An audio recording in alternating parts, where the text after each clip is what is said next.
আজকে আমাদের এখানে বৃষ্টি হইতেছে, তাই বৃষ্টির কারণে বউও আসতে পারেনি। তাতে কি হয়েছে, নিজেরা তো খাইতে হবে, তাই সবাই মিলে নিজেরাই ফাঁক করা শুরু করলাম। নিজেরা ফাঁক করতে গিয়ে মনে পড়লো সেই প্রবাসীদের কথা। আমরা তো সাধারণত দেশে কাজ করি, তা তো এত কষ্ট করতে হয়।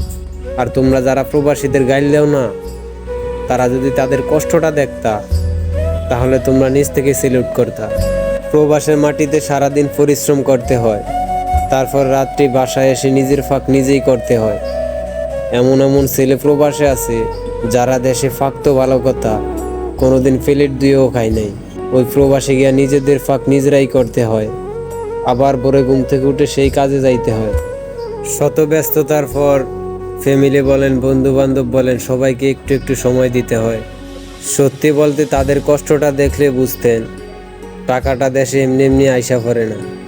সব কিছু হিসাব করে দেখেন, একটা পুরুষ কখনোই নিজের জন্য কিছু করে না।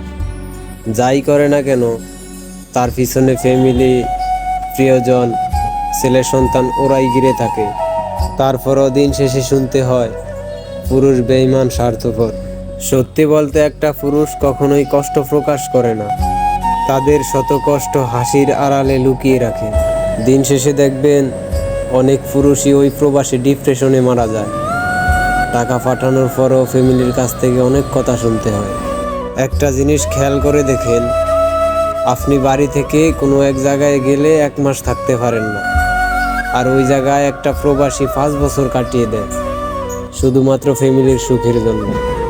একটা প্রবাসীকে গাইল দেওয়ার আগে একবার ভেবে দেখেন, আসলে কি আপনার গাইল দেওয়াটা ঠিক হবে কিনা।